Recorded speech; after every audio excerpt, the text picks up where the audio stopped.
Everybody, welcome to Timeshare, Solution or Surrender. My name is Nick Palavito. I will not be your host for today's show, but do want to thank the people who are listening on Roku. Also, we are on Amazon Fire. You may be listening to us through Facebook, Facebook groups, LinkedIn groups, YouTube, Twitter, Twitch, etc. But with that, we're going to bring in the host of the show, the person who knows the most, and that is Irene Parker. Irene, Hi. welcome to your show. Thank you. So Thanks for we have having some us. guests that'll be here today, so I'm going to turn it over to you. Well, okay. And before you go away, Nick, I have a couple legal questions since it's pretty handy that you're here. But we've been talking about it for several weeks.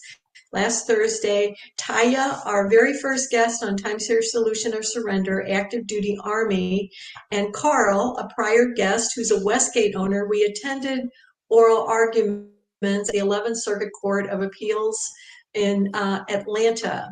And the argument concerns the Military Lending Act. And it's one of the reasons in 2017, I believe, I received the first military complaint. And I thought, no active duty service member should lose their security clearance and possibly be involuntarily separated from service because they bought a timeshare. There's just too much.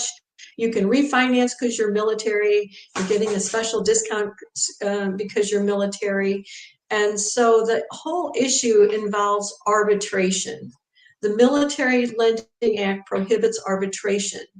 So what Westgate's primary argument is relying on a delegation clause. And I had not heard of a delegation clause, but apparently it is where Westgate Resorts is arguing that an arbitrator, not the court, should judge whether the Military Lending Act should apply. And to me, that makes no sense whatsoever.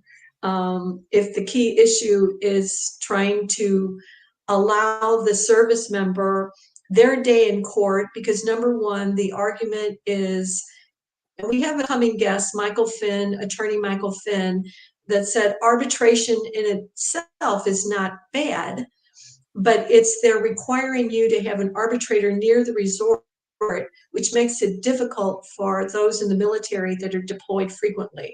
So as someone who's new to timeshare, but long-standing in law, what would be your opinion on those arguments? Okay, first of all, the disclaimer, the show is for education only and is not legal advice. For legal advice, please consult your own attorney. First thing attorneys do is disclaim everything. Then let's go take a look at that. Arbitration is favored by the courts only because they get backlogged with so many cases. So they pushed everything off into the arbitration area.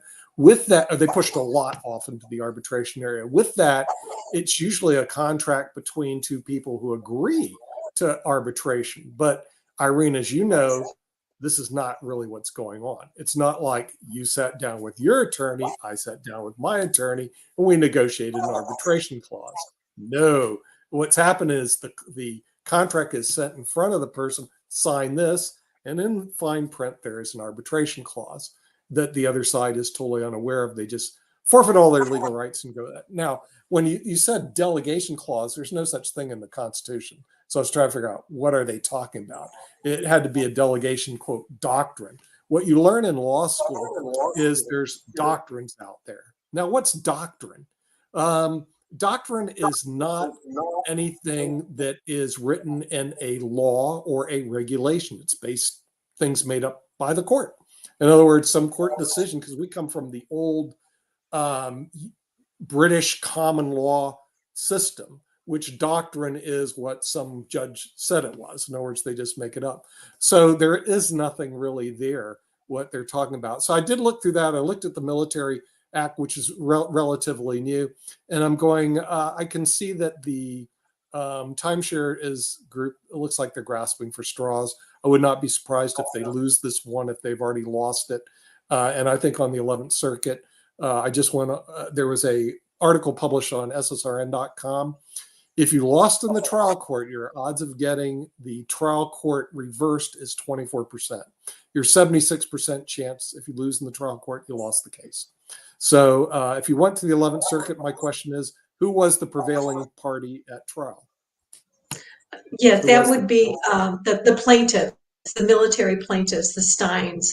Yeah, okay. And then the odds, right. there are odds on that they're going to win the case on the appeal also as well. In other words, odds in favorite, 75%.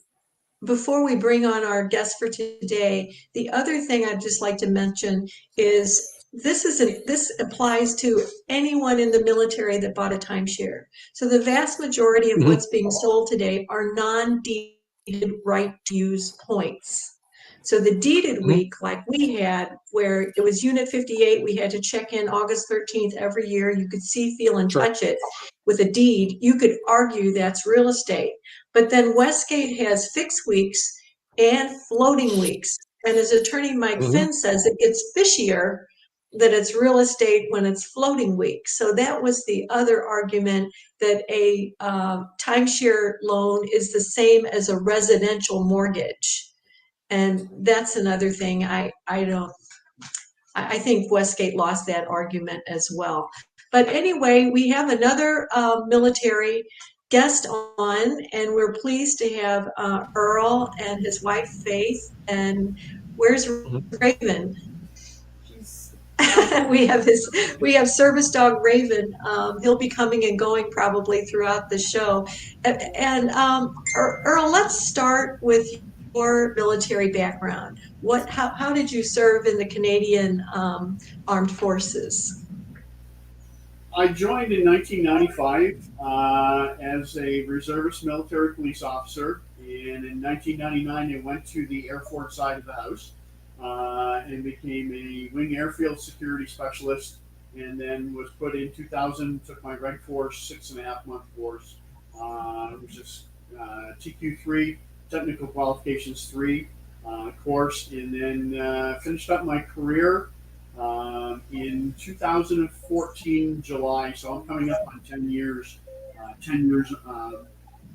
post-service this July. Well, thank you for your service. And Nick was commenting early on that he said he was kind of surprised that a Canadian is on.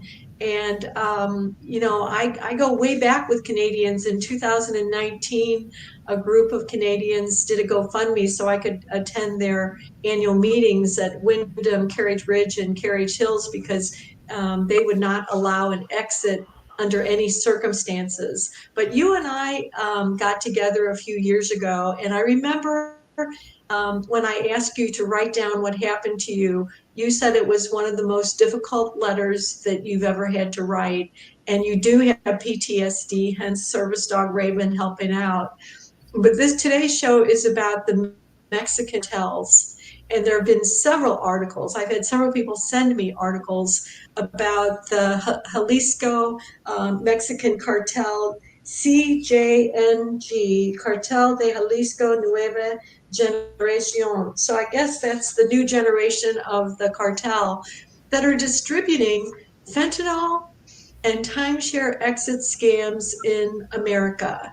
And you're the third or fourth family to have lost money in this. But before we jump into the cartel, let's talk about the resort that you bought, because some things in timeshare are universal. And one of them is having an initial sale and then appearing for a presentation and told that there was something wrong, or the sales agent did something wrong with the first one. So you bought at Hacienda Tres Rios, and I researched it more today.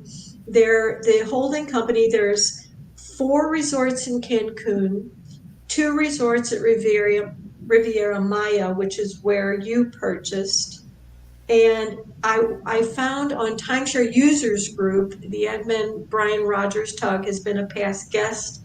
There's a 5-page forum on the holding company Sunset World Resorts. So start by telling us you had one purchase and then 2 upsells. We'll take a few minutes to go over that before we bring in the cartel.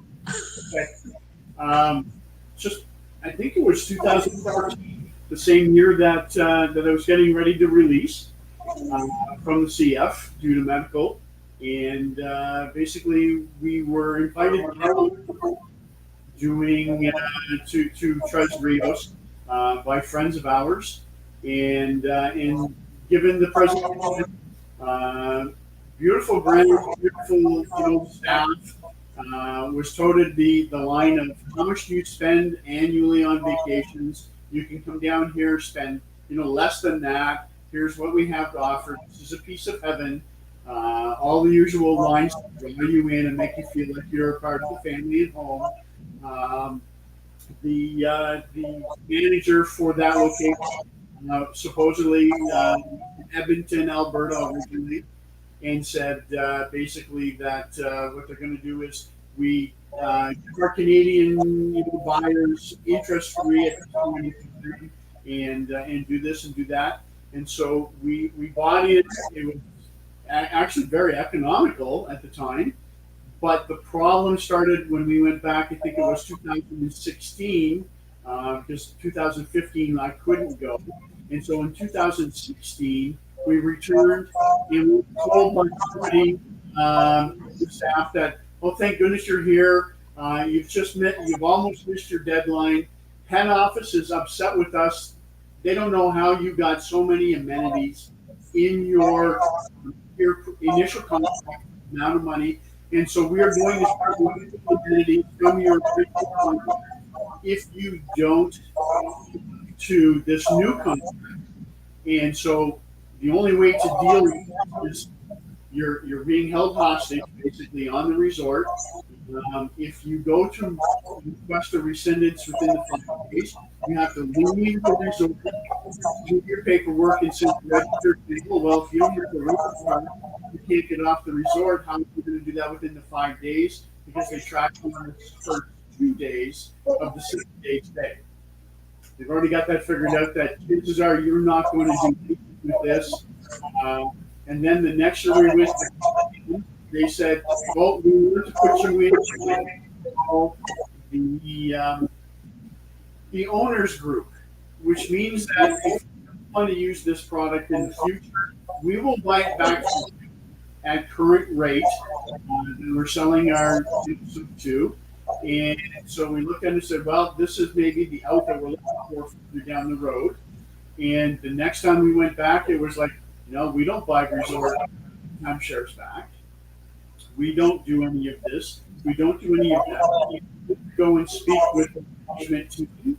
And the manager was like, oh, I thought we had everybody taken care of because we fired the original management team that you were under for 2 contracts.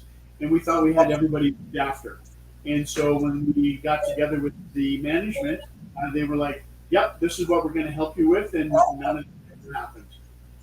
So then we went home basically after the last day and said, how are we going to do this? And then that's when we started getting hit with reseller scams. And how much money had you invested? Well, invested is the wrong word. How much money did you give them over the 3? What was the dollar amount of the first purchase? Do you remember? 60, I want to say close to 65,000 American. And somewhere that number seems to be, because I think it was a little bit more than what we originally got scammed out of by the initial time seller reseller. And that's when we met you. And was that 65,000 US, not Canadian? Yeah. How much would that be about Canadian? 75,000? That's I think at the time we were talking about a 30% exchange rate. So whatever the 30% on top of that would be. I know that get scammed out of the first and the only time that we got heavily hit. You have 53,000 American thereabouts, which equated to about 70 to 72 Canadian at the time of the exchange. And then, did you take out, and what one problem I've learned when we had Jessica O'Daniel from Redbud Realty is if you place an ad with a licensed broker, they don't have your personal information. But if you list with Sell My Timeshare Now or Timeshares Only, anyone can contact you about that ad. Wasn't there an ad service involved? We went through one in Florida. First, they got us for $6,000 to list, and then when I started finding inadequacies with what their claims were, they refunded us 50% of that. They were saying that they were using the to-date server. They cited AOL as one of their main ones. AOL had been out of business for a couple of years when they were toting that. And I said to them basically, something's not right here. And so what they did was they cut us a check for half of what we had listed for. Then we went to Sell My Timeshare Now. And we got it once again. We got a sweet deal. We can move your timeshare for you at a reasonable price. Here's what your reasonable billing is. And started, and we paid them that, and then basically they have done nothing for us, as per everybody else's complaints the same way. You can't give these things away. Now, do you feel that there was possibly a connection between someone that worked at Sell My Timeshare Now and someone that worked at Club Sunset, since they were saying they could buy it back? Because what we've heard from other Canadians is we can get rid of your Canadian timeshare if you buy into our Mexican. Vida Vedanta was one of those, and the Grand Mayan, but all they do is they refer you to a listing service. Of course, there's no guarantee. Is that what happened to you? We tend to both believe that after our last interaction with the sales manager, who was very adamant that no, we won't do this, we can't do this. We don't know what you're talking about with this new ownership group. That definitely, within weeks. We had your New Tennessee or my New Tennessee or whatever it was, plus Title II Investments, knocking on our contacts to say, "Yep, listen, we're going to look at selling your stuff. We know that you want out," and that's when we started realizing that we're in this too deep. We stopped at about 70,000 Canadian or 72,000 Canadian. And they were like, the last thing that these scammers wanted was to sign off on a second mortgage on our house. They were going to use a bank supposedly in the Dominican Republic to set this up so that they could transfer more funds and scam us to a higher degree. Had we not but we would have been in over $150,000. There's no doubt in my mind. Well, let's start from the very, very beginning. Who was the first person that contacted you out of the blue? That would have been I think they listed from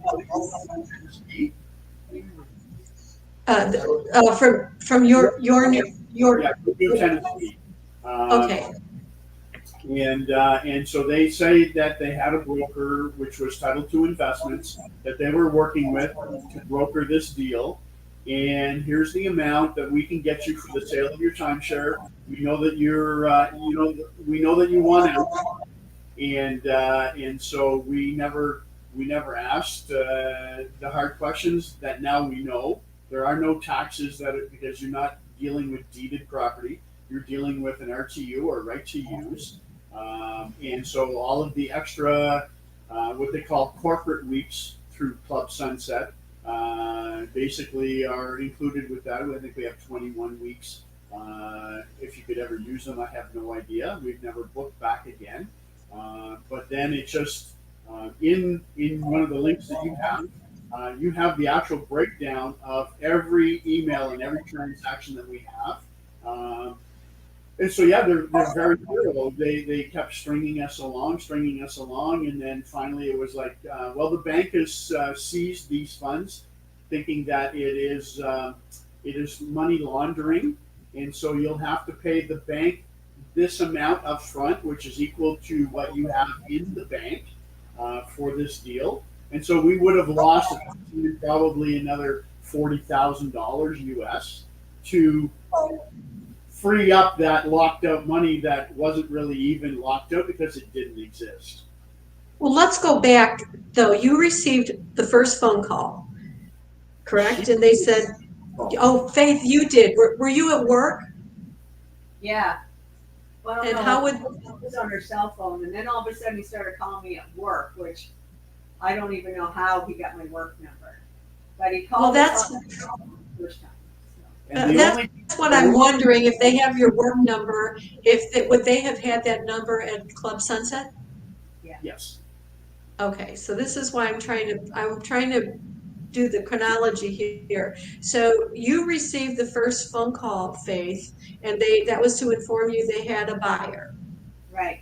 And the And guy that was your new tenant. Okay, what was the second step then in this scam? Well, then it was like, well, we'll send you a proposed contract and look it over and see if, you're happy with that, and, and so they sent us the contract, and it had the guy's name and where he was from, and he was buying like 10 units or something, and here's what he's offering you, and things. So then we signed that contract, and then it was like, okay, so now you gotta Legal pay fees. legal fees, you gotta pay, and the buyer's gonna reimburse you for all of that, like included in the price of, what he's offering. What was the other thing? Oh, and then there was like documentation fees to the government in Mexico. Then you had to pay the taxes of the equivalency of what they were buying from, and it just kept So when was the first time that you sent money? And you wired money, correct? We wired it all. It went for their initial startup fee to start laying this out, and that was $5,000, I believe. And what was the purchase price that they had proposed? 200. No, I can't even remember. It was 200. It was well above. It was well above what we would have considered to be fair market value. So I should have picked up on it. But oddly, the guy that sold it to us the first time and said that, when we buy this back, it's going to be worth 200 and some thousand. It was almost exactly the same amount that he said that we could get for it, that they were offering. So that's thinking back, like at the time it never occurred to me, but thinking back, I'm sure that somebody at Hacienda Tres Rios and these guys were in cahoots together. Because it wasn't even months after we said we want to sell back to you, and the girl was kind of put off that we would want to sell back to them, and said, "Oh no, we don't buy back," and blah blah blah. And it wasn't very long after that these guys called and said, we heard that you're trying to sell your timeshare. Yeah. And how many times did you wire money? 3 Do you times. remember? 3 or 4. Yeah, I think there was 4 altogether. yeah. Okay. I remember us sitting in the car, and this is when they were saying, "Well, we can remortgage your house," and we both looked at each other and realized that we just got scammed big time. And I said, "You know what?" I said, "I'm done. We're this is too hard on me." And they were like, "Oh well, don't go home and do anything rash. We can get you looked after. We'll look at turning around and getting a bank in the Dominican Republic to front the money for your second mortgage. You just need to sign on the dotted line here and do this, and we'll get you the money to free up what's locked in escrow." I think that's what the term they used in the Mexican bank. And so, yeah, we would have lost our house. We would have lost everything. It was bad enough that we lost most of our savings, but we would have lost everything. And I'm kind of interested. So you had mentioned one of the wired funds was for a documentary tax stamp. One Yep. was for taxes. Yeah. One was like an origination. Yeah. Yeah, probably the 5,000 would be the origination fee, and then taxes, and then what other reasons? Well, the money was considered to be the money that was supposed to be in the bank when we checked to say, yeah, the account is here, because we had a friend of ours that is from Mexico City that speaks Spanish. Actually phoned the bank with the number, not that they had provided us, but they said, yeah, there's an account with this number. There's supposed to be this amount of money in here, and they said, yeah, the account's legitimate. So whether they had somebody on the inside working at a bank, I don't know. So we thought, okay, great. Well, if the money's going to be there and the account is legitimate, then maybe they're correct. And so, no, they weren't correct. They were just they're so ingrained. And so we started tracking back through my capabilities. When the timeshare reseller and the brokerage company were actually started up, and with the help of the FBI, they basically came back and said, "Yeah, no, this is coming out of Mexico. Cancun is one area because that's where all the timeshares are for the most part, and the other one is Mexico City." And so we were able to nail down to a city block in Mexico, and there's no bank on the city block. It's just a bunch of derelict buildings or what look like derelict buildings. So that's where they're running their call centers out of, or whatever, however they're doing it. Well, I wonder though, you mentioned the FBI, that's the Federal Bureau of Investigation. They typically are not involved with Canadian issues. And the FBI did receive 600 complaints just in 2022 of $40 million. And I think it's probably more like 400 million because not that many people actually report losses. But in Canada, what would be the equivalent to the FBI? Royal Canadian Mounted Police would be who we contacted locally. And so what ended up happening was when I phoned the RCMP locally, I basically overheard part of the conversation between one member and another, where the individual was saying to his partner or whoever was in the office, "Yeah, I'm on the phone right now with a guy that just got scammed out of big money," and he started to laugh. And then he came back on the phone with me and said, "Yeah, the only thing we could do is to refer you to something similar to the Federal Trade Commission in the States. Yeah, we don't investigate that. The Federal Bureau of Investigation out of the office in Tennessee, I talked to the special agent probably 8 or 9 times. And so basically he was like, yeah, even if we got something in recovery, you're in Canada and we can't help you. So, and that goes along with what you were saying. Basically, you're a Canadian citizen. We have no way to assist you other than taking your information and helping other people not fall into the same thing. Well, and the Canadian government published a warning for Canadians buying timeshares in Mexico. And the Yucatan Times, which is a Mexican publication, even warned Canadians about buying timeshares in Mexico. And this Jalisco cartel is when it was first, the U.S. Treasury has sanctioned the cartel. And back when that happened, he had mentioned that there were 3 individuals and 13 Mexican companies. And a month or 2 ago, I had been contacted by Steve Fisher at USA Today, and he was working on an article about this situation. I gave him your information, but because it is USA Today, they used a US victim. But in his report, he reported that there are now 7 individuals 19 companies. And so this is the Office of Foreign Asset Control that has frozen the assets of those individuals.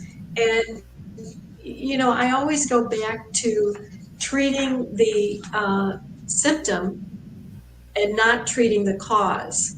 So whether it's Mexico or it's Canada or the United States, the developers created this mess by suppressing a secondary market for timeshares. I still get calls saying they're with this realty company. And just so you're not feel like you're not alone, I'm going to go over when I was with Senior versus Crime, a special project of the Florida Attorney General's office. One of the complaints referred to our office was a Vietnam veteran, 100% disabled. And they had a Ron John timeshare, and they were contacted. They had an ad with Sell My Timeshare Now as well. So they were then contacted and told that someone has a buyer, and they had information that they wouldn't have been privy to. For instance, she had told Sell My Timeshare Now that they had lost $550 on trying to sell it with a company that went out of business. And when they were contacted, they were told that they were with Fidelity Title and they had acquired all of those. And they received documentation from the Hong Kong HSBC Bank that had the most impeccable documents. You couldn't tell the difference. And then this was so sophisticated. I was so impressed by this. So the first person that contacted him was Robert McCoy, and he said he was a paralegal. So this is a setup with Fidelity Title, just like what happened to you, right? And this was in Orange Lake, now Holiday Inn timeshare. And he said a lawyer would be calling, Ramel Garcia, and I would need to pay a documentary tax stamps. And they had their address. And so they set them up with a wire transfer near their house. And they gave them the names of 4 people with long Hispanic names, and they were to pay, they would charge the credit card. So they paid $987 through Western Union. And then they got a call from Gary Lopez impersonating a federal agent. And he said their number was flagged for fraud because it was a business number, and he would be reimbursed in 3 to 5 days, but they would have to resubmit the payment. They needed additional money. And then when they refused to do that, the federal agent said they were going to come to their house and arrest them for fraud. So I contacted the Secret Service in Jacksonville, Florida, and they were actually quite helpful in stopping these calls. I almost got to be, I was told I would be an actress in a sting, which sounded pretty exciting. But you've been playing along with these scams, and they cautioned us not to do that because they are dangerous people. I know you have the military background, so I don't worry that much about you. But at the end of the day, the Secret Service said, unfortunately, they really couldn't help because it was only $4,000. So unless it was $4 million, you're not going to get any help from the Secret Service. So that sounds, I think, pretty similar to what happened to you.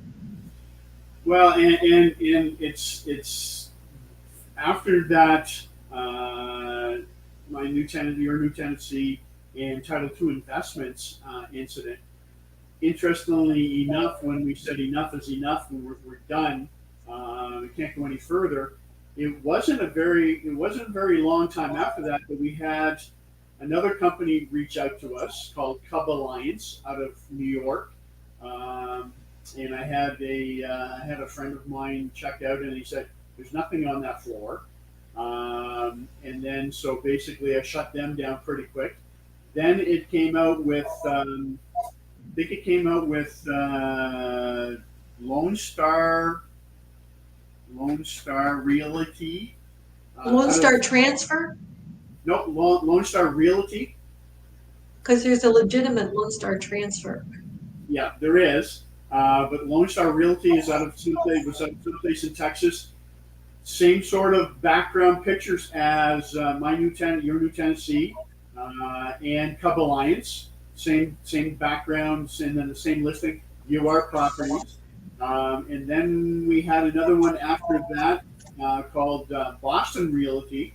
And interestingly enough, with that, I went to the Better Business Bureau to lay a complaint, and actually doing a little bit of digging, was able to find out the original owner of Boston Realty, who had not even developed a web page yet.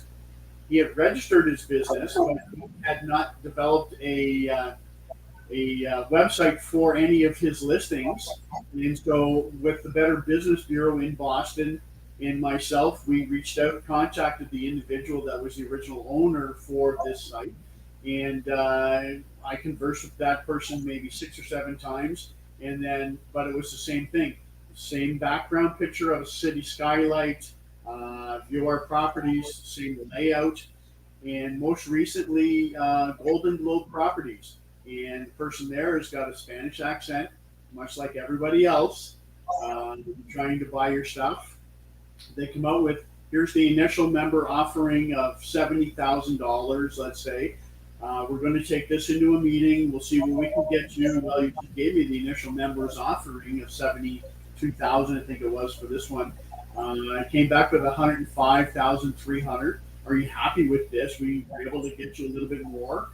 Then they wanted me to send, I fill in their trust form on a bank in Mexico and send them a copy of my passport, entire passport, the full documentation part, or a unvetted driver's license. So not only are you going to face the possibility for identity fraud and theft, but they use this to set up and say, okay, great, everything is transferred.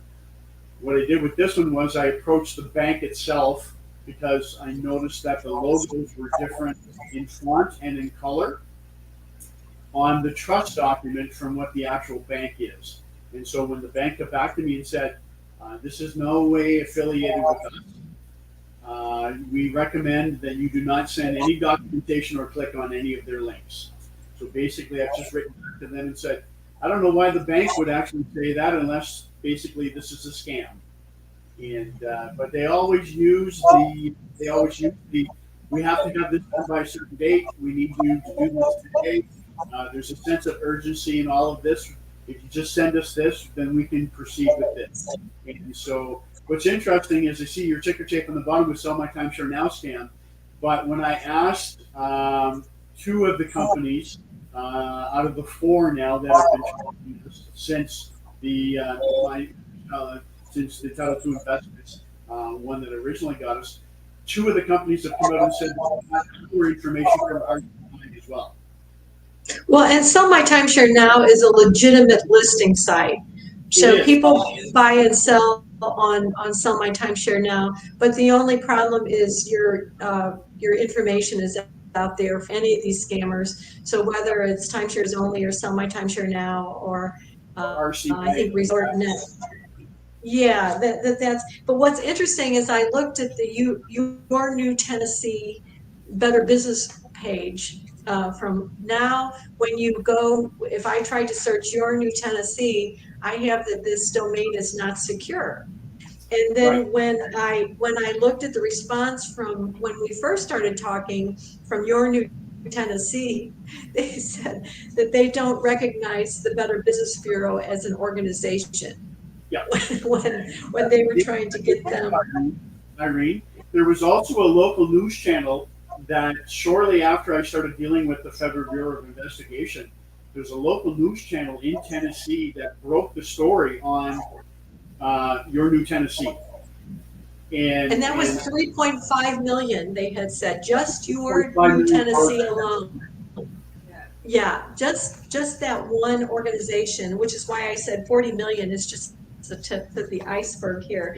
Now, one of the things we like to do is have members support members. So I brought you in, I was contacted by a national magazine, and they were trying to convince an elderly woman in Canada that she had already wired 50,000, and her brother was visiting her, and he could not convince her. The national magazine couldn't convince her, but they have a website, which anyone can create a website.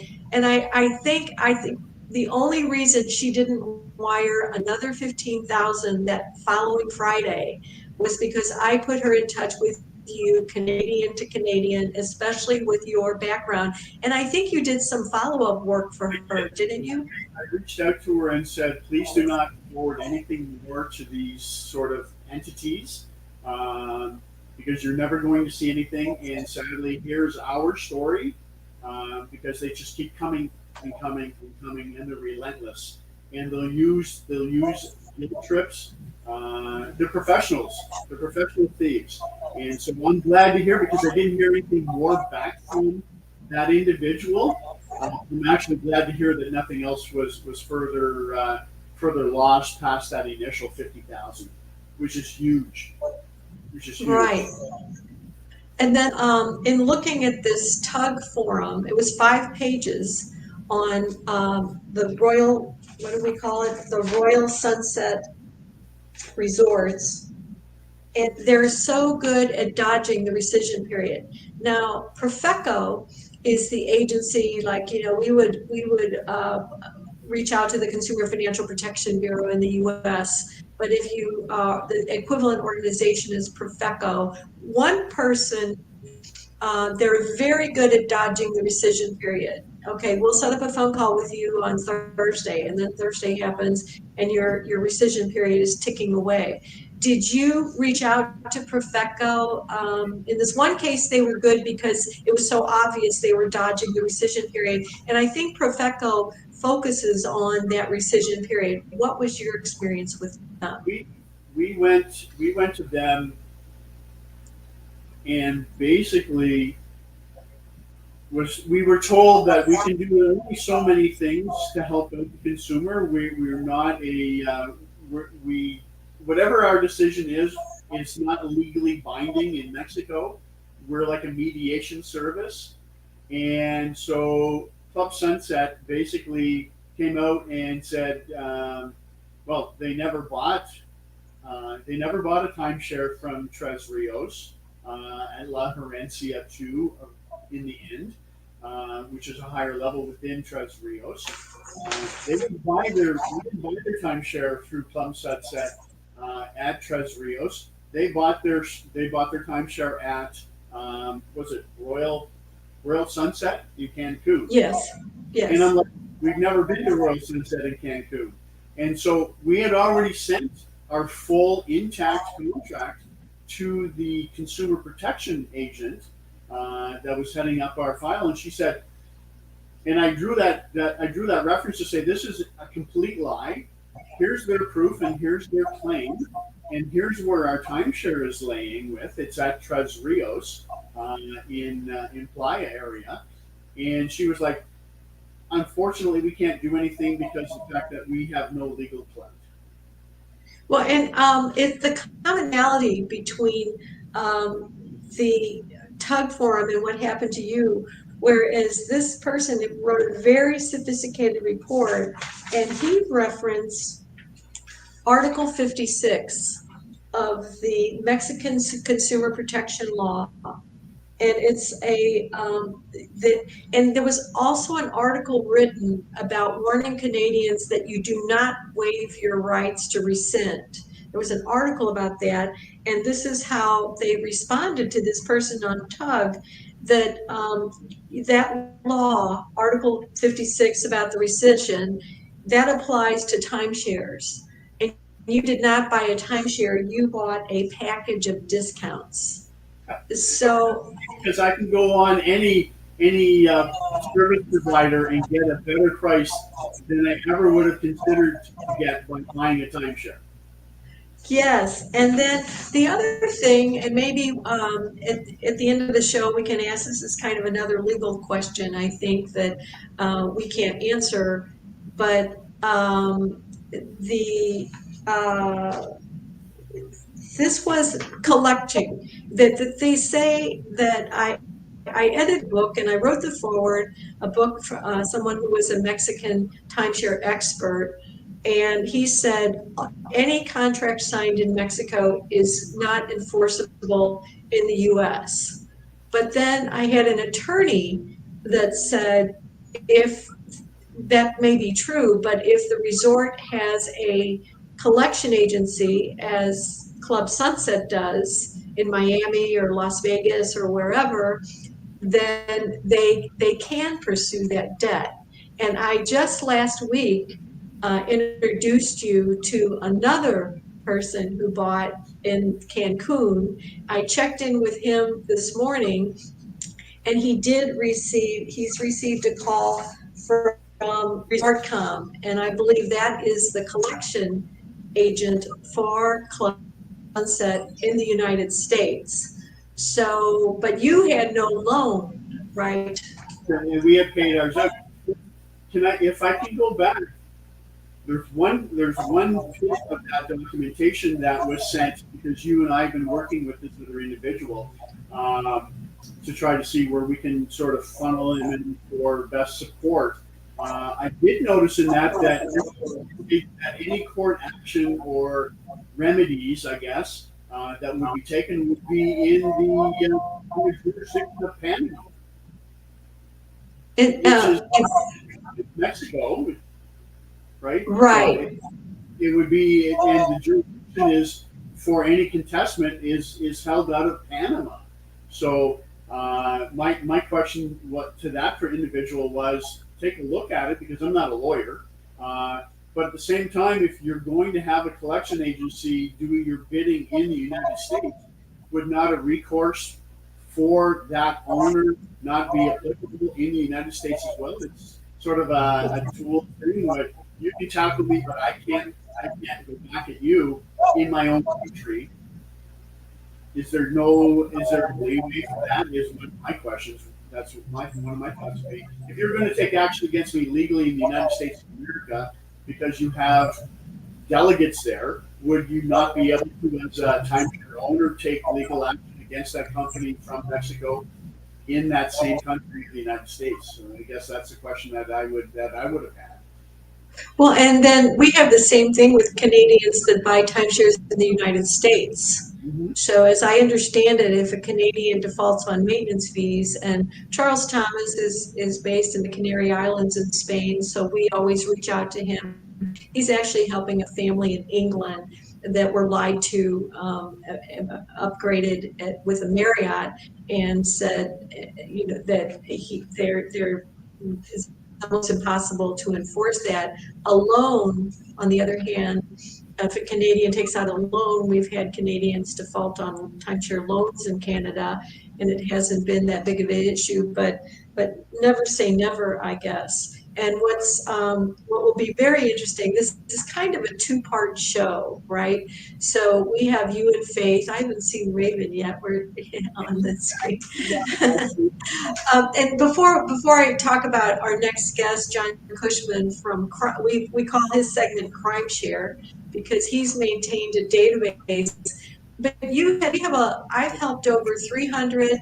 Our volunteers, our organization has helped over 300 veterans and active duty service members, and we've had many with traumatic brain injury and PTSD. And you had said how your PTSD, and I had not heard of this before, hi Raven, can be triggered by smells. And you had an experience at Club Sunset. Let's go over that just for our veterans The last time that we went, that was in 2018. Mold is one of my triggers from exposure from operational domestic, we call them DOM ops, or domestic operations to support local law enforcement and stuff. So we got into the room. We were there with my sister and her daughter, our niece, from London, Ontario. And so we had 3 units that were combined. As soon as I walked into our unit, I started to choke up. It found it very difficult to breathe. And we very quickly checked what may be the trigger. And when we got to the washroom area, the shower area ceiling was covered in black mold. And black mold takes 21 days before you operate to that. You could see where they had painted over some of the mold earlier, and because there was roller marks on the marble surround for the walls. There was caulking everywhere. It was a mess. When we phoned the concierge and said, "You guys need to come down and check this mold in our room, stay here," we actually sent one of the maintenance people in with PPE and a bottle of Javex, go back and get a ladder and a rag and scrape the ceiling over with Javex out of the spray bottle. Just sit there for a minute or two, climb up and said, "There, all good." And so we were stuck in that room for weeks. And then the patio goes and locked. We were on the ground floor, so you could just walk up into the patio, and it was a cost. And you're right on the ground. But like I say, anybody could get into the room, in fact, if they wanted to. They were very proud of how high their security level was. And myself being basically a security specialist, was able to open their card access door by doing this. Literally, that much effort, you could get into a security. And they were like, "Oh, well, that's interesting." And I said, "No, it's not really interesting. It's bad because you have an open beach policy." And I remember they even had a name for them, the crystal doors. Crystal doors. Yep. And It's horrible. But like I said, we stayed in that room. They couldn't give us another room. And so they never came back to check on us, see what we were doing. Now, past that with the Consumer Protection Agency, we went back after the set. And so what they did was they turned around and they said that we have a 1 week stay for 2 of us down there in regards to the week extensive mold of the room.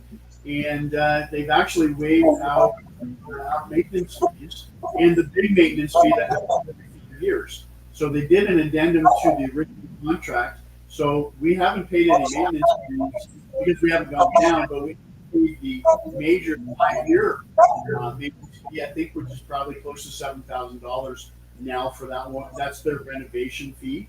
And so that's where they go in and they rip out all the perfectly pristine marble and they redo it all.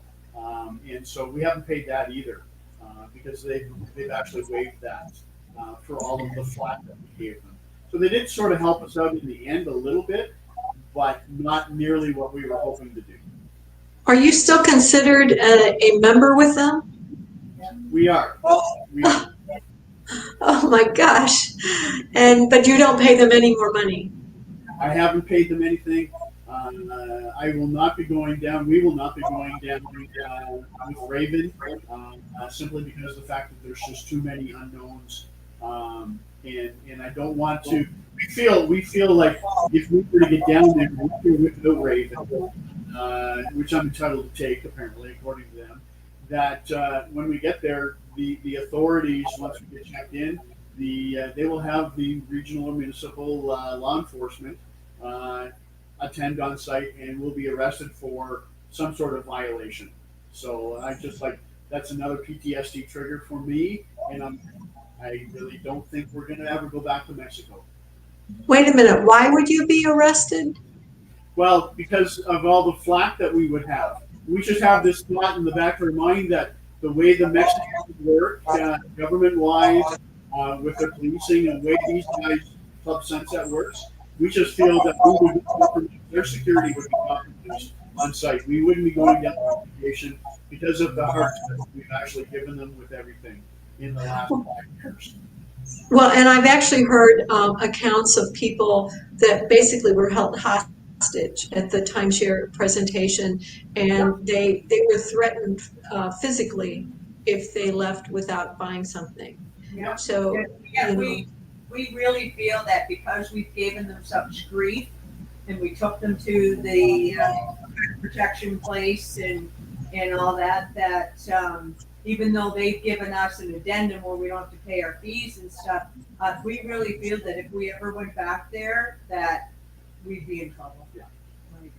so there was 72,000 paid to Club Sunset, upsold twice for reasons that did not exist, and there was 52,000 US paid to the cartel. So I am so sorry.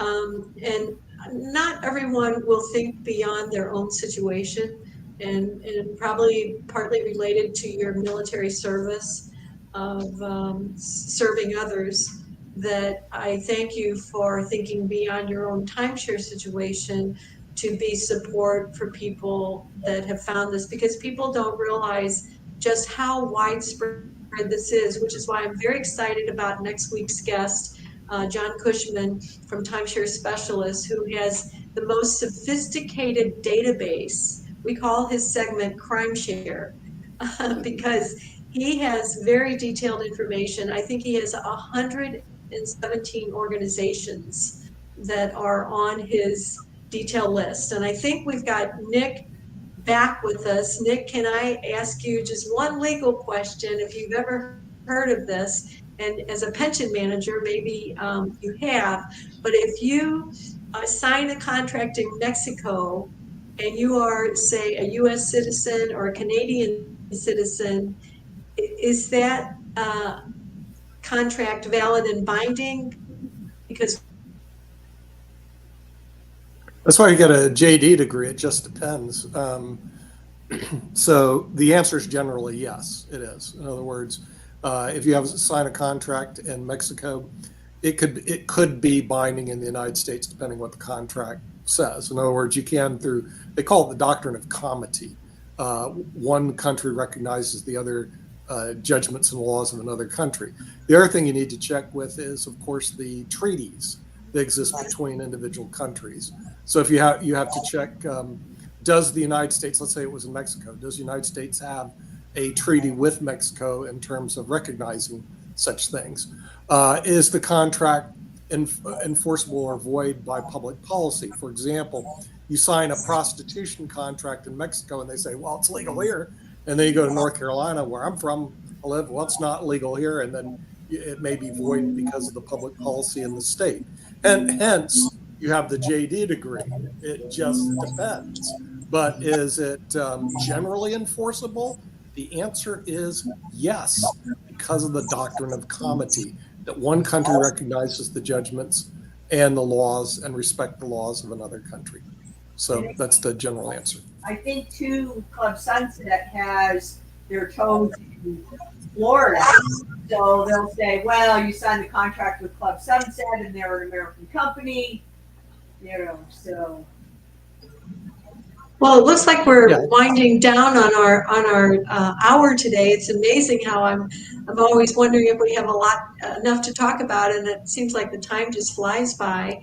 And Nick, we want to really appreciate your help. And Kim Calhoun, I think she's going to be gone for another 2 weeks or so, and then she'll be back. She's in Bali. She's in Bali. Other side of the world. Okay. But I did listen to this conversation, which I find fascinating. But I'll tell you this, because I've done some research on the Caribbean and Latin America versus Europe. You're not safe in the Caribbean and Latin America. Go look at the murder rates in Latin America, then go look at it in Europe. For example, in Spain, where I'm going to be in a couple months from now, the murder rate is like 0.2% per 100,000. In the United States of America, it's 6 per 100,000. In places you're going to, it's like 20 or maybe even 60 times 100,000. And people never tell you how dangerous the Caribbean is. It is one of the most dangerous parts in the world, not just the United States, in the world. And Latin America is the same way. So I go to Europe I'm not going to any Caribbean islands again ever. Forget it. Because go look at all you do is Google murder rates around the world, and you'll see what I'm talking about. And I think that's been on the news recently, warning about travel to the Caribbean. Just in the last couple of weeks, I've seen that. Yeah, and it's almost every Caribbean country, where it's the Bahamas, you name it, Bahamas, Jamaica, you name it. It doesn't matter. It's like Murder City all throughout the Caribbean. Now they'll sell you on, oh, look how beautiful the water is and stuff like that when people are getting shot in the background. Great. Yeah. Okay. Have a good day. Canada's safe, by the way. It's on my safe list. Don't worry. Don't worry. Eh? Don't worry. Eh? I'll visit anytime. I'll visit anytime. Eh? We'll sell your timeshare. Right, yeah, sell me a timeshare in Canada. That's great. Okay. I get to see the snow, eh? There you go. Year round, eh? Okay, that would be great. Yeah. Oh, we're at the hour, so we got to go. We'll see you next week on. Thank you. Thank you all. Bye bye.